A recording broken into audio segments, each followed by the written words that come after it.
Chapter 25, Z-Rock. Right before Dave and I began rehearsals with TSO in early fall of 2007, we got word that IFC had picked up our show for a whole season. We were super thrilled and unbelievably excited. We were set to begin filming sometime in February 2008. For some reason, Bob always had something against TSO.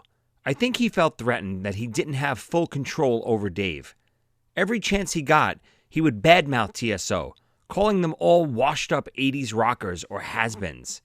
Bob decided to take advantage of getting the TV show picked up for a full season and having the new Riker Hill record contract by telling Dave he didn't want him to go on tour with TSO this year. This was ludicrous. 95% of our fan base was either people that knew Dave from TSO or people that saw us on the KISS tour.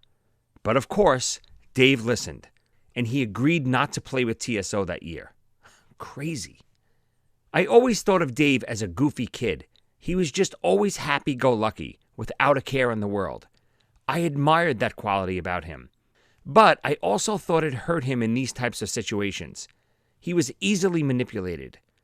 I wish Dave would have taken a stance once in a while, but he was more than happy with just going with the flow. Bob and Lynn needed full control over Dave and Paulie. They always had Paulie, and now they finally got Dave. They knew they could never get me, and that secretly pissed them off. I thought it was a terrible move.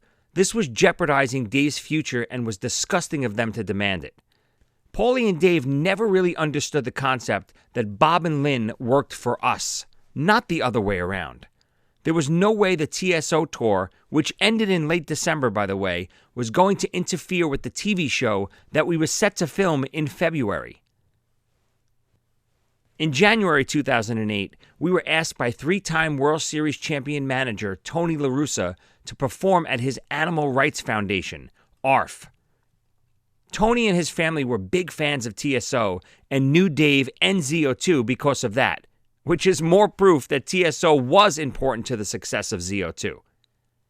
Tony flew us out to San Francisco, where it would be ZO2 and Motley Crue singer Vince Neil performing.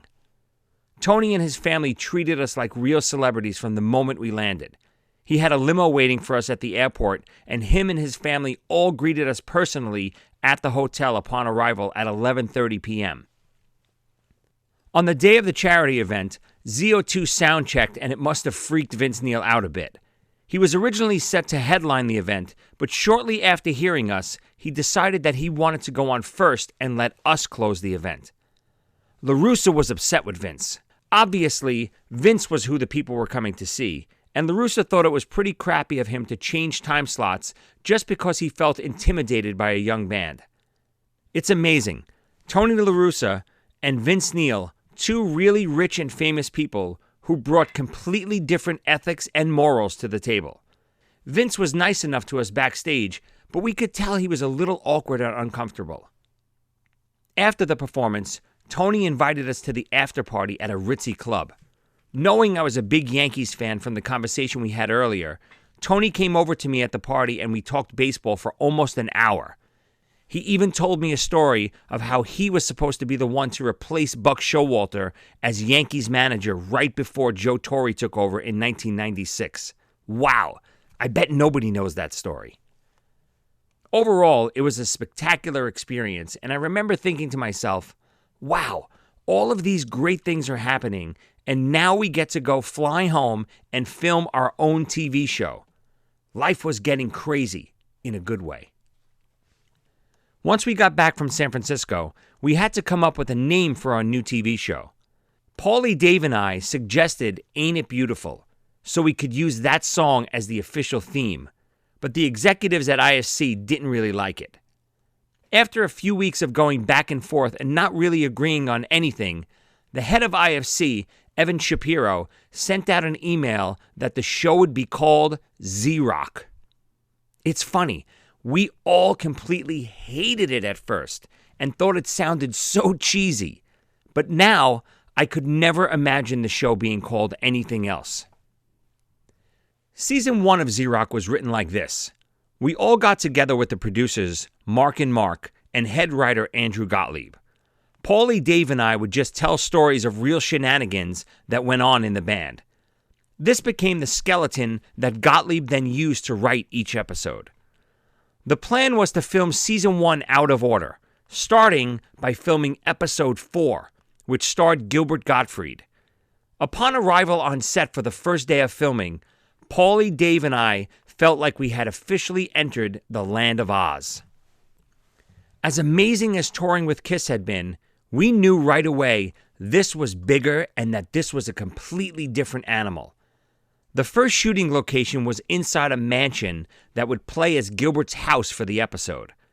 There were about 24 crew members, including makeup, hair, drivers, writers, producers, and network executives. All of them on site because of us. It occurred to me how different this was from the Kiss tour. We were only on the Kiss tour because they brought us along. On the set of Z-Rock, we were the stars. Everyone catered to us. It was absolutely incredible. Before we began filming for the first episode, which was really the fourth, we sat down and had a table read. Essentially, all of the main actors, producers, and directors sat down to review the script together. One of the stars of this particular episode was well-known stand-up comedian Greg Giraldo. Greg showed up completely whacked out of his mind. I have no idea what he was on. He tried to sit with us for the table read and couldn't even hold his script. What a mess. They had to take him back home and let him sleep it off. I think he was also pretty wasted most of the other times we filmed, but this was the only time he was completely unable to act. Unfortunately, years after Z-Rock wrapped, Greg overdosed. It was really sad. The very first scene I ever shot for Z-Rock was Becky and me talking on the couch about an engagement ring. All the producers told us was that Becky should start calculating how much money I would need to have to buy her an engagement ring. The rest was improvised between me and the actor-comedian Allison Becker. I was still a little unsure and nervous about what they wanted. This was not only my first scene of the season, but it was my first scene without the other two schmucks. At one point, during one of the takes, I asked Becky, who came up with this ridiculous tradition of an engagement ring anyway? She answered, I don't know, Jesus? I said, Jesus? What did he make? A wooden ring? As soon as I said it, I heard the whole production staff laughing in the other room.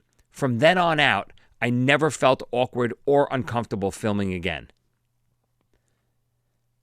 The schedule ZO2 was on while filming Z-Rock was grueling, but at the same time, absolutely exhilarating. Our call time every day on film days was usually around 7 a.m., and we would sometimes film until midnight. That made for a 17-hour day. We loved every minute of it, except for the old cliche that I'm sure everyone knows, hurry up and wait. We found out it was very true. It always seemed like an absolute emergency that we get to set, get in wardrobe, and get in our makeup and be ready. Then, as soon as we were ready, the director usually made us do something for about 2 minutes and then sit around for the next 3 hours. Trust me, we weren't complaining. We were on the set of our very own TV show, which means we were basically in heaven.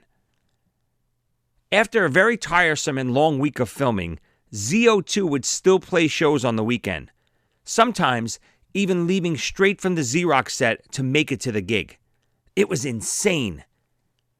On one such weekend, ZO2 was set to open for 80s rock band LA Guns in Pennsylvania.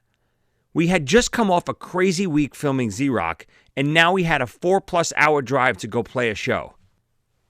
We had played this part of Pennsylvania many times before, and we knew that we would pack the place.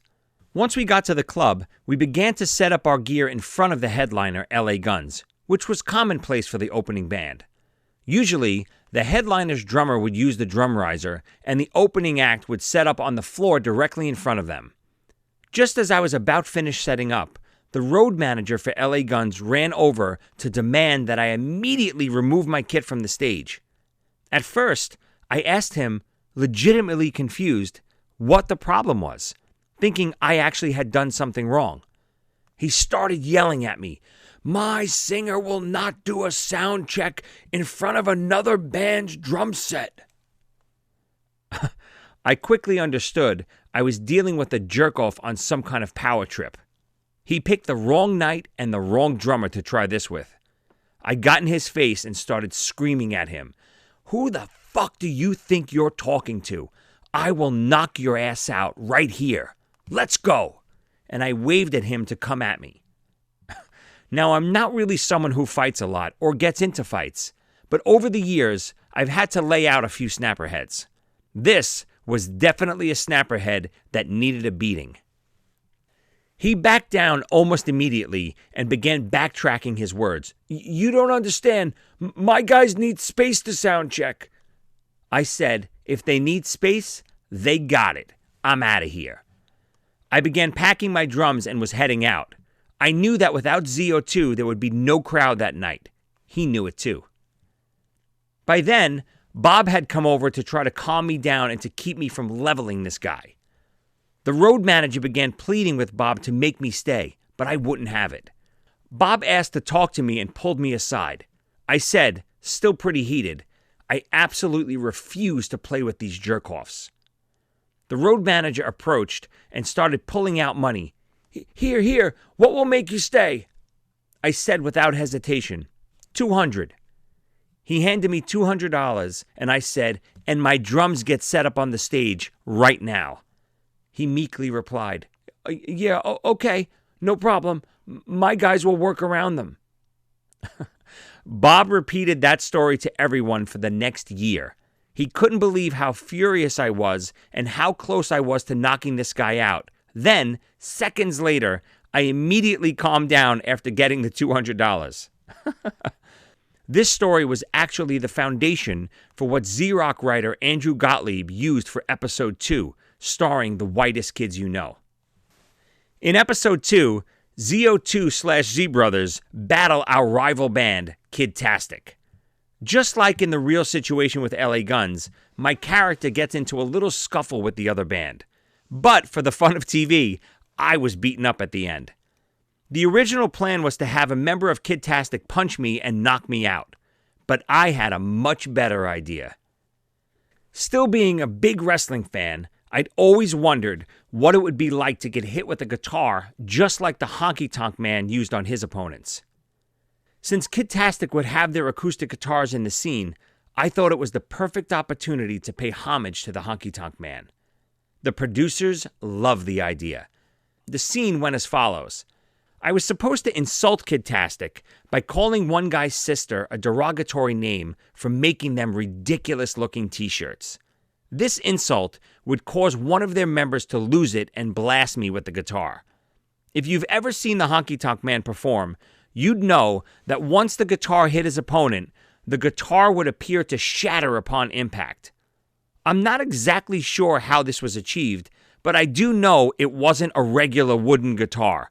In the wrestling business, they would call it a gimmick guitar. On the morning we shot the scene, I was walking through ideas with the head of the props department, Tyler. I asked, how did you find out what kind of fake guitar to use? Fake guitar, Tyler responded. No, we couldn't find one of those fake ones that shatter upon impact. But don't worry, I made a few cuts in this one, and it should break when he hits you with it. Needless to say, I was a little worried, as were the producers, but less about my well-being and more about whether or not I was able to act like I was really getting hit. I then explained that I'd been wrestling in Madison Square Room my whole life and that I would easily be able to take a hit and make it look fantastic. We were ready and the director called action. I delivered my insult to the 3 members of Kidtastic, each of whom was wearing a t-shirt with one letter on it, the first letter of his name. When they stood next to each other, they spelled out F-A-G. Well, I made my obvious comment and turned around to chuckle with Paulie and Dave. As soon as I turned, I was blasted in the head with a real wooden acoustic guitar. My pride is not worth a couple $100 from this kid's party, okay? It's not. All right, so you hear pride of the Yankees? You know what? Pride of Joey, right? Okay, so what do you want to do about it? I don't know. We got to do something. I'll do something. You know what? I'll be right back. Yo, guys. just want to let you know, you didn't get one up on us this time, okay? What are you talking about? You three geeks, all you'll ever be is kids musicians. Remember that. These are the gayest shirts I've ever seen. This is ridiculous. Look at these shirts. Hey, my sister made these shirts. Your sister's a retard.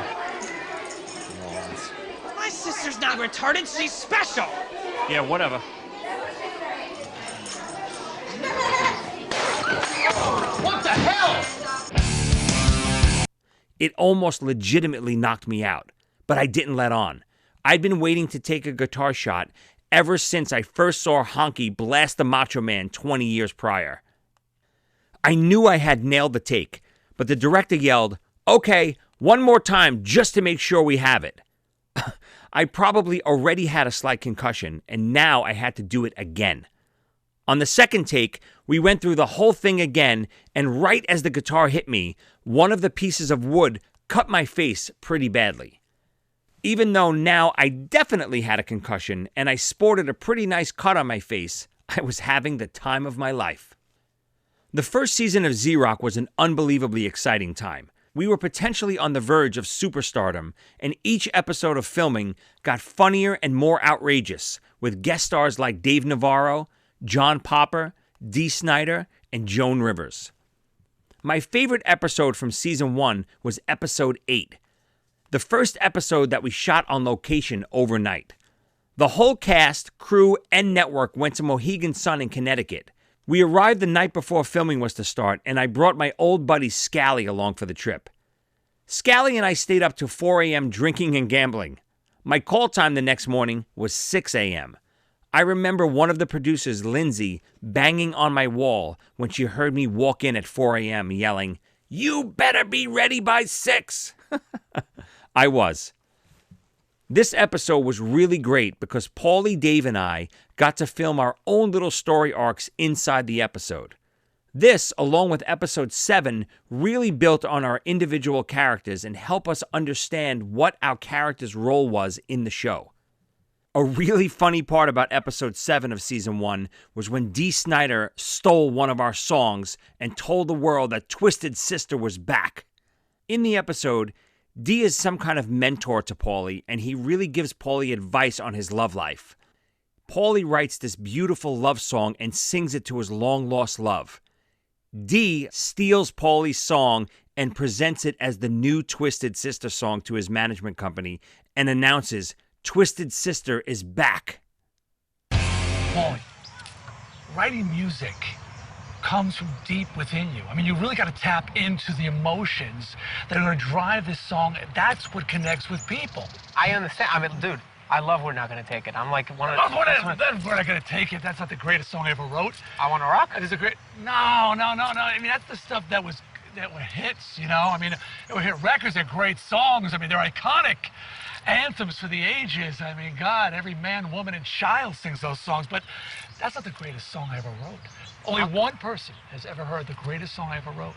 What are you talking about? Suzette, a woman I've been with for 32 years. When I met her, it was like the sky parted, the rays came down. It was a message from God. It wasn't until I connected with that emotion, with that rawness, with those nerves, that it all opened for me. And the We're Not Gonna Take It and I Wanna Rocks and the Burning Hells and the metal came out, man. Yeah, that came from my love for Suzette. Burn in Hell came from the love? Well, through a series of stages, but look, you got it. Have you ever had a real relationship? Have you ever felt real love for something other than your fucking self, man? Dawn Marie Pomero. Dawn Marie Yeah, Pomero. so Brooklyn, right? We're not gonna leave this lake until you've come up with these songs that's gonna tap into those emotions. I wanna be with you. How long do you want to be with her, man? How long do you want to be with her? Forever. Say it. I wanna be with you forever.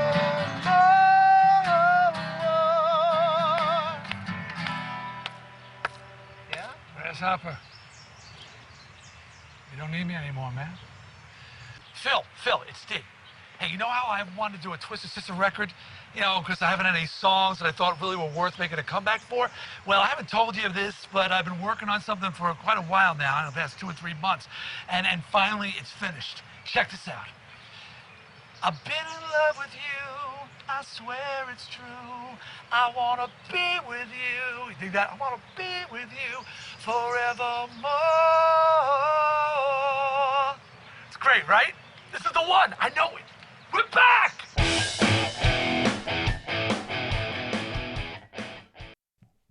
Classic stuff. My scenes for the next episode, episode 8, were really easy and super fun to do.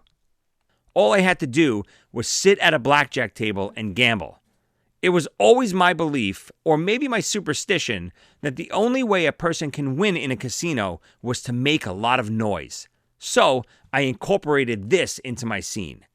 One big plus, I actually had my good buddy Scally in this scene with me. He was sitting at the blackjack table. You could see him all the way to the left. That's Scally. The end of the episode was supposed to have Joan Rivers fooling around with Van Halen lead singer David Lee Roth.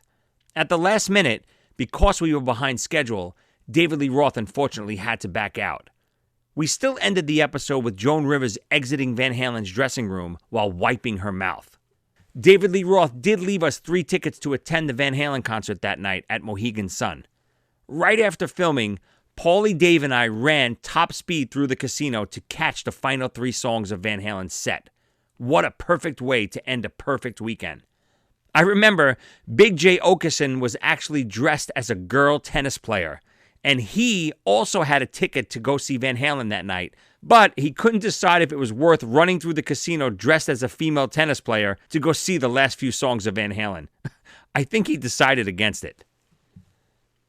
The first season would end on a cliffhanger when our nemesis John Popper double-crosses us and sabotages our new major record contract. We loved the way it ended because it really felt like we were going to get a second season. But of course, that would still depend on the ratings. Once the filming of the show was complete, we still had to come up with the opening and the theme song. We were pitching really hard for the opening to be Ain't It Beautiful from our current album, but the head of the network wanted a brand new song with the title of the show in it. ZO2 did actually have a recent demo called Big Release, and we thought the music was perfect. Now, all we needed were new lyrics. September 18th, 2007, another version of the Big Release.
Bob and Andrew Gottlieb constantly butted heads.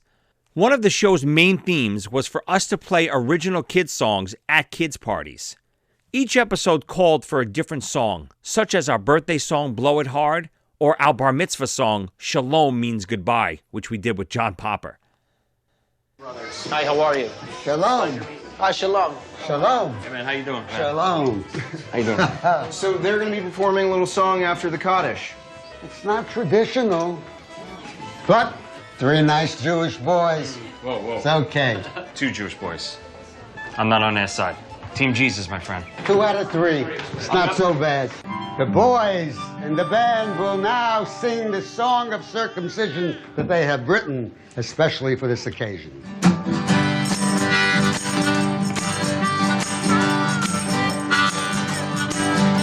Shalom also means goodbye.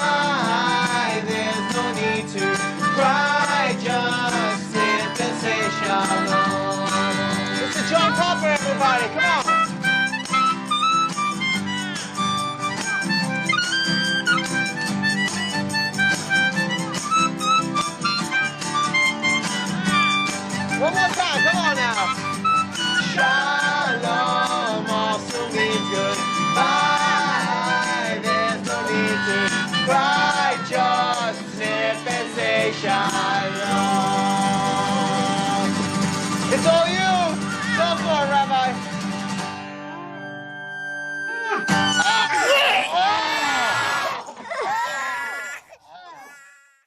For some reason, Bob always gave Gottlieb a hard time and told him the band won't write another song this week. I'm not exactly sure of the reasoning. I think he was just a control freak. Finally, Gottlieb was fed up with the arguing, and he decided that he himself would write some of the songs for us to perform. Bob countered with saying we wouldn't perform anyone else's songs. And of course, this left a sour taste, not only in the writer's mouth, but also the producers and the network. We encountered the same problem when it came time to write the lyrics for the Z-Rock theme song. Paulie, Dave, Bob, and I came up with parts of the chorus, but most of the stuff we submitted for the verse wasn't very good. Bob's lyrics were just always too contrived. The head of the network wanted the song to be very quick and easy and to tell the story of the show. Finally, we got a call from Gottlieb saying that Evan, the head of IFC, wrote the lyrics for the verse and that we were required to use them.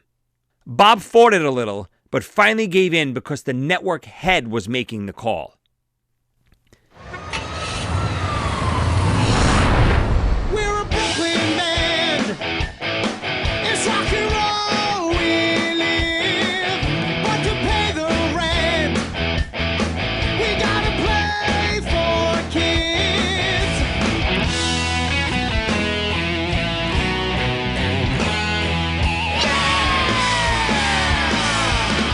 Are you ready? Are you ready to start the show? Z-Rock coming, here we go.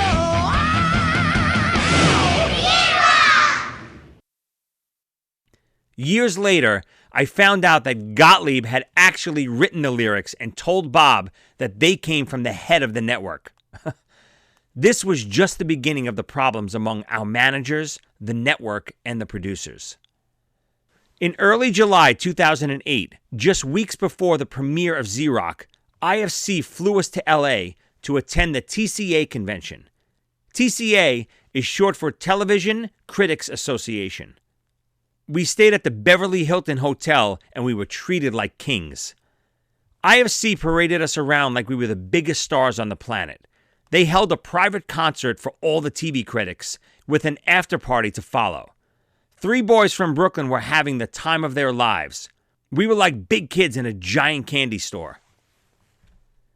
While in my hotel room in LA, I saw the very first commercial for Z-Rock on MTV. I couldn't believe it. I quickly called the other goofballs to tell them, and we all went crazy. I had always heard of stories of bands hearing themselves on the radio for the first time. This was that feeling times 1,000. It was the first time that all of it seemed real to us. We had put so much time, work, and effort into not only filming this show, but then to get it off the ground. Actually seeing it on a TV commercial was something I will never forget. When we returned to New York City from LA, we had 2 big surprises waiting for us. 2 massive billboards were advertising the premiere of Z-Rock. The first was right outside the Lincoln Tunnel, and the second was right across the street from the world's most famous arena, Madison Square Garden.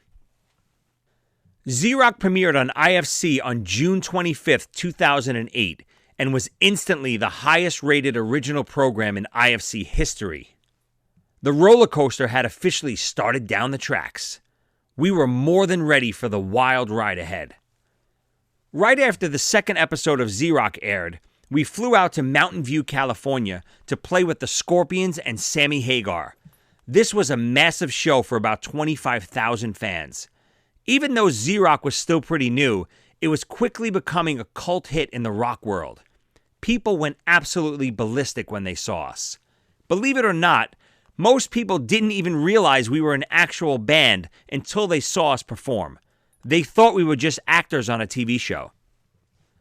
Right before we took the stage, Sammy gave me a bottle of his Cabo Wabo tequila to thank us for being there, and then he told us to have a kick-ass show. I even got to party with former Van Halen bassist Michael Anthony after the show. Michael was playing bass with Sammy at the time, and we enjoyed quite a few whiskeys together after the show. He was a super cool guy and down to earth. The next stop on our wild ride in 2008 was Lake Tahoe, Nevada, where we once again opened for Kiss. Kiss was currently on their Alive 35 tour, celebrating the release of their monumental album, Alive. When we arrived at the arena in Tahoe, we were greeted with open arms. It was almost as if the young kids Kiss had taken on tour with them 4 years ago had made good. The crew, sound, camera, wardrobe, everyone really congratulated us on the success of Z-Rock and told us how proud they were of us and that they loved the show. Later in the day at catering, we saw Gene and Paul.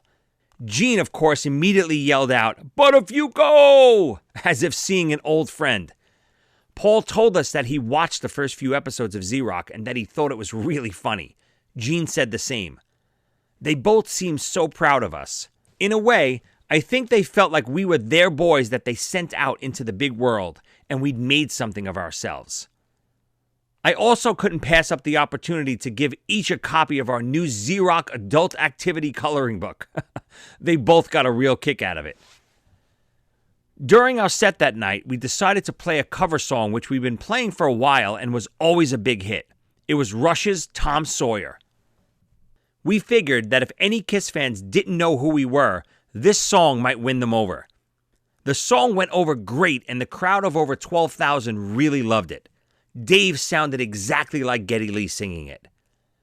When we got off stage and headed back to our dressing room, all of the guys from Kiss were giving us shit for playing a Rush song. Gene even started doing a whiny impression of Geddy Lee's voice.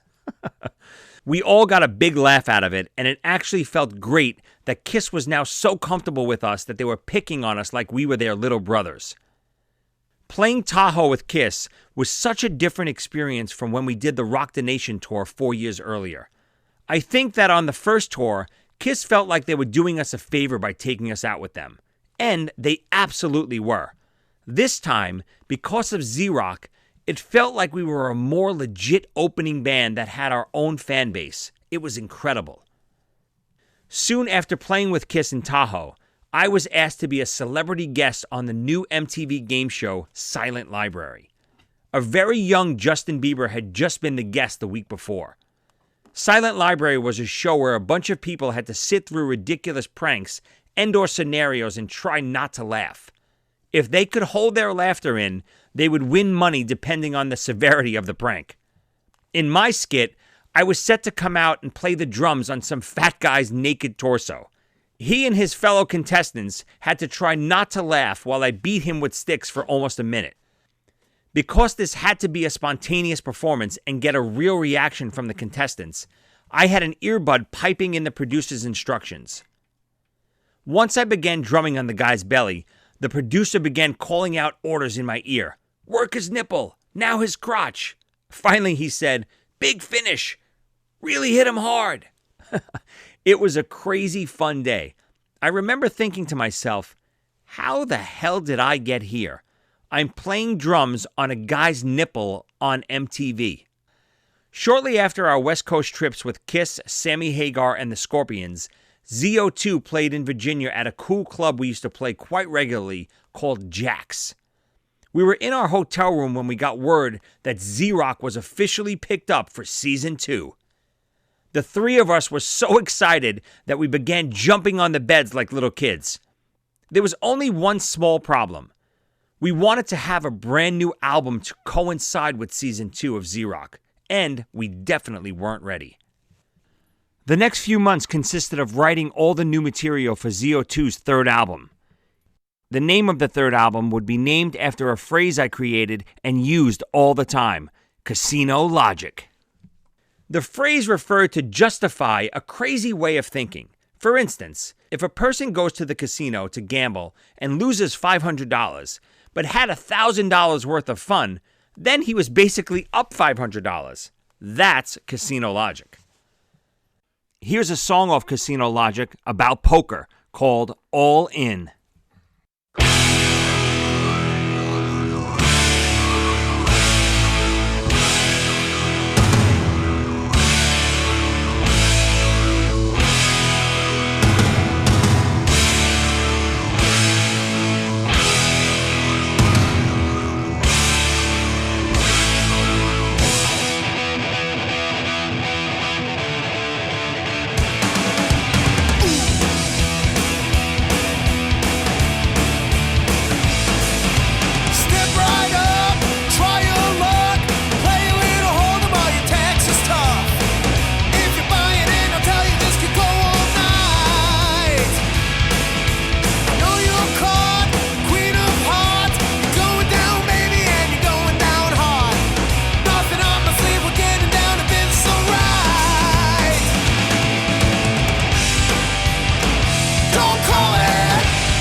The process of writing Casino Logic was much different than writing Ain't It Beautiful. With Ain't It Beautiful, we had the luxury of battle testing all of our new material on the road. For Casino, we needed to have at least an album tracked before we even began filming Season 2 of Z-Rock. Overall, I think this created a slightly less organic sounding album than Beautiful. We had done a lot of traveling since Season 1 of Z-Rock, and we're now super excited to begin work on our third album, Casino Logic, and the second season of our TV show, Z-Rock.